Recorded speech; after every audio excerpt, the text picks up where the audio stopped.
Data doesn't lie, your go-to for the science behind the art of parenting. Happy Thanksgiving, folks, and welcome back. This week we are talking about, we're doing this series of delivery room care for newborns, and this would be maybe the third. When we started, I was like, I don't know how many parts of this I'm going to do because there's just so much I want to tell you. But I think this is probably the third of 5 or maybe third or 6. So we'll keep going till, we run out of things to talk about.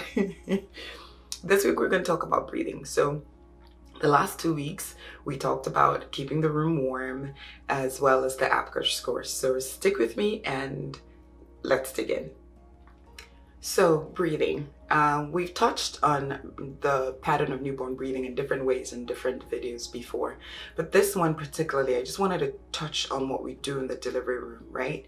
And we pretty much go through an algorithm of what to do if babies are doing a certain thing.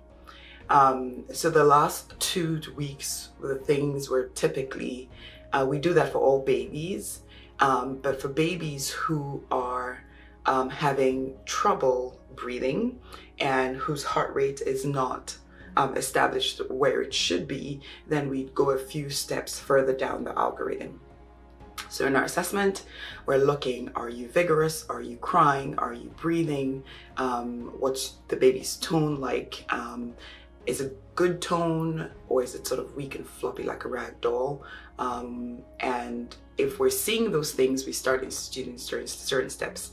And the steps are NRP, the neonatal resuscitation program, because we know that 1 in 10 babies typically will need some neonatal resuscitation. So everybody in the room, at least one person in the room should have NRP certification. Anywho, so after assessing baby, if we deem that baby is either not vigorous, not crying very well, is not having good respiratory effort, or not vigorous, then we stimulate, right? So we rub the back or flick the toe. I mean, you've seen those movies where they like turn the kid upside down and like spank their bum. No, we don't do that.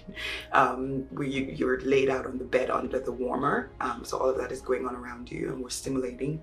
And then we actually proceed to sometimes suction out secretions or mucus or a fluid out of the baby's, first the mouth, then the nose, because if we start with the nose and the baby takes a big cry, which we want, you probably aspirate to that fluid.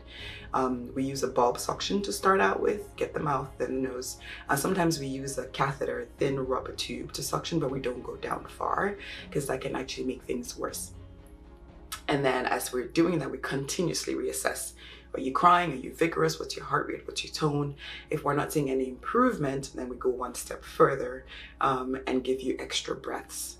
So we put a mask on your nose, a mask on your mouth and your nose. It's supposed to fit depending on your gestational age. And we start giving you extra breaths.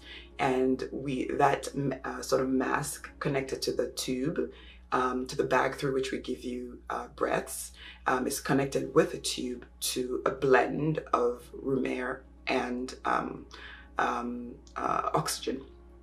And so we sort of dial in the oxygen based off of what we're expecting. Once we start doing that, we have to start monitoring what the baby's oxygen saturation is. And it's always related to how old you are in terms of minutes. So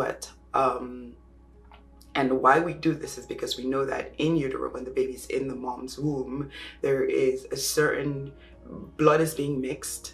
So the blood that's being mixed is blood that has oxygen and blood that doesn't have oxygen. It's being mixed. So we'll never expect a normal saturation number in a baby who's just born. So that's an unrealistic expectation for a baby because again, the physiology is transitioning. So we start out at like 1 minute, we're expecting saturations in like the 60s, 2 minutes 65, 3 minutes 70, sort of goes up until 10 minutes. About 10 minutes of age is when we expect normal saturations for a baby. Normal, we think like 90, 85 to 95 is kind of where we want to see it. And that's normal for the baby at that time. So we'll dial the amount of oxygen we give you based off of how much support you need and based off of what that oxygen saturation number is. And we typically give kids, depending on what hospital you're at, they have different algorithms past 10 minutes of life. Everybody will give you the first 10 minutes of life to kind of figure it out. Some hospitals will take you straight to the NICU to transition in the NICU for the first 4 hours. Some hospitals will extend it to like the first 12 hours. And all of that is acceptable because babies transition. And if you do well, then you go back to the mom's room. And if babies don't necessarily establish sustained, adequate respiration in that time, then they're admitted to the neonatal intensive care unit. So that's sort of what we just do for breathing in babies in the delivery room. Now, if we continue down this pathway of giving you extra breaths, and we continuously reassess and we don't see that there's improvement in your respiratory effort, in your heart rate, in your tone, or in your oxygen number, then we go one step further and sort of optimize how we're giving you breaths through the mask. We give you more pressure, we give you a longer time to give you that baby the breath in. If that's not helping, then we intubate you. So that's sort of the last step we do, where we put a breathing tube into the airway so that we're giving you effective ventilation through that. So that's what we do to stabilize newborns in the delivery room based off of the breathing aspect. If you guys have any questions, drop them in the comment section below. Share, like, and subscribe, and I'll see you guys next week.